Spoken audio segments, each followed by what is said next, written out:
जो कहानी आप सुनने जा रहे हैं वो एक काल्पनिक कथा है। इसका वास्तविक घटनाओं, व्यक्तियों या स्थानों से कोई संबंध नहीं है। ये सामग्री केवल मनोरंजन उद्देश्य के लिए है। कृपया देखे जाने में सतर्कता बरतें। Welcome to horror story station. आज मैं आपको एक ऐसी कहानी सुनाने जा रहा हूं जो मेरे दोस्त राजीव ने मुझे सुनाई थी। ये कहानी 4 दोस्तों की है जिन्होंने एक नासमझी भरी शर्त के चलते अपनी जिंदगी को दांव पर लगा दिया। ये कहानी जुड़ी है हॉस्टल के उस पुराने पेड़ से जिसके बारे में कहा जाता है कि वहां एक चुड़ैल का साया है।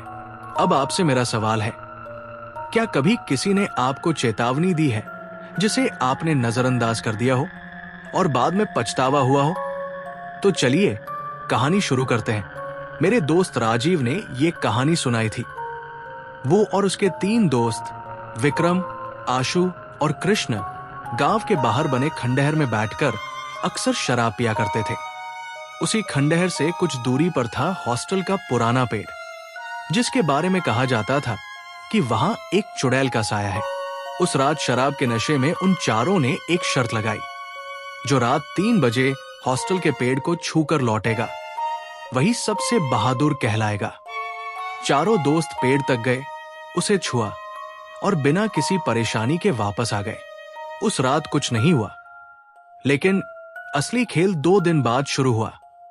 घटना के 2 दिन बाद आशु के साथ अजीबोगरीब चीजें होने लगी।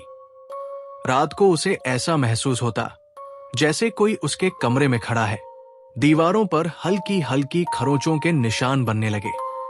एक रात जब आशु सो रहा था तो उसे किसी औरत की धीमी सिसकी सुनाई दी।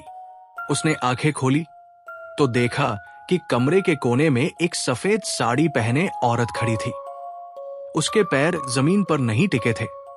आशु चीखते हुए उठा, लेकिन कुछ ही देर बाद उसकी चीखें थम गई।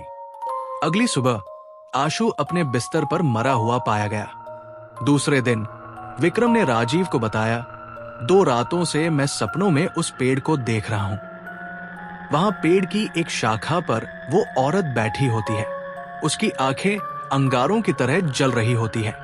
विक्रम ने कहा कि हर रात वो सपना और ज्यादा डरावना होता जा रहा है। उसी रात विक्रम के कमरे में खिड़कियां जोर जोर से हिलने लगी। दीवार पर नाखूनों के निशान उभर आए। सुबह जब राजीव विक्रम के घर पहुंचा तो देखा कि विक्रम की लाश फर्श पर पड़ी थी। उसकी गर्दन पर गहरे नीले निशान थे, जैसे किसी ने उसे गला घोंट दिया हो। तीसरे दिन कृष्ण के साथ भी अजीब घटनाएं होने लगी। रात में उसका दरवाजा अचानक बंद हो गया। कमरे में अंधेरा छा गया। दीवार पर खून से लिखा था, पेड़ पर वापस आओ।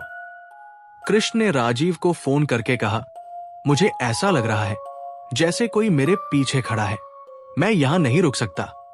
लेकिन अगली सुबह कृष्ण का शव उसके कमरे में मिला। उसकी आंखें सफेद हो चुकी थी और उसके चेहरे पर भयानक डर के निशान थे। अपने तीनों दोस्तों की मौत के बाद राजीव डर के मारे गांव के एक तांत्रिक बाबा के पास गया। बाबा ने राजीव की बात ध्यान से सुनी और कहा, तुम लोगों ने उस चुड़ैल की शांति भंग कर दी है।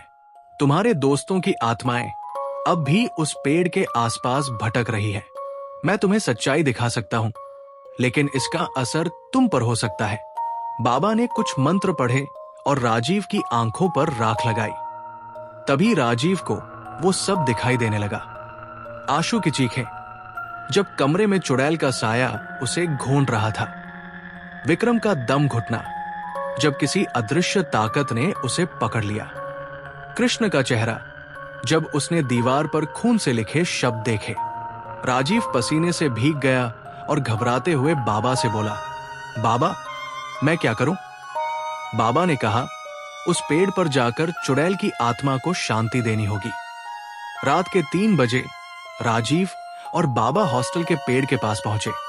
चुड़ैल की परछाई पेड़ की शाखाओं पर दिखाई दी। उसकी आंखें जलते अंगारों जैसी थी और उसकी हंसी हवा में गूंज रही थी। बाबा ने मंत्र पढ़ना शुरू किया। पेड़ की शाखाएं जोर जोर से हिलने लगी। राजीव को अपने दोस्तों की परछाइयां पेड़ के पास दिखाई देने लगी। वो दर्द से चीख रहे थे। बाबा ने अंतिम मंत्र पढ़ा और एक जोरदार चीख के साथ चुड़ैल का साया पेड़ से बाहर निकला और आग की लपटों में जलकर राख बन गया।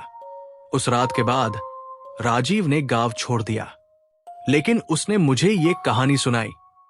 उसकी आंखों में वो डर अब भी साफ दिखाई देता था। उसने कहा, कुछ रहस्य रहस्य ही रहने चाहिए। हमने जो किया उसकी सजा हमें मिली। तो दोस्तों, ये थी राजीव और उसके दोस्तों की कहानी। क्या होता अगर उन्होंने उस रात पेड़ को छूने की गलती ना की होती? कुछ सवालों के जवाब हमें कभी नहीं मिलते। तब तक के लिए सतर्क रहिए, सुरक्षित रहिए और अगली बार फिर मिलते हैं एक और डरावनी कहानी के साथ।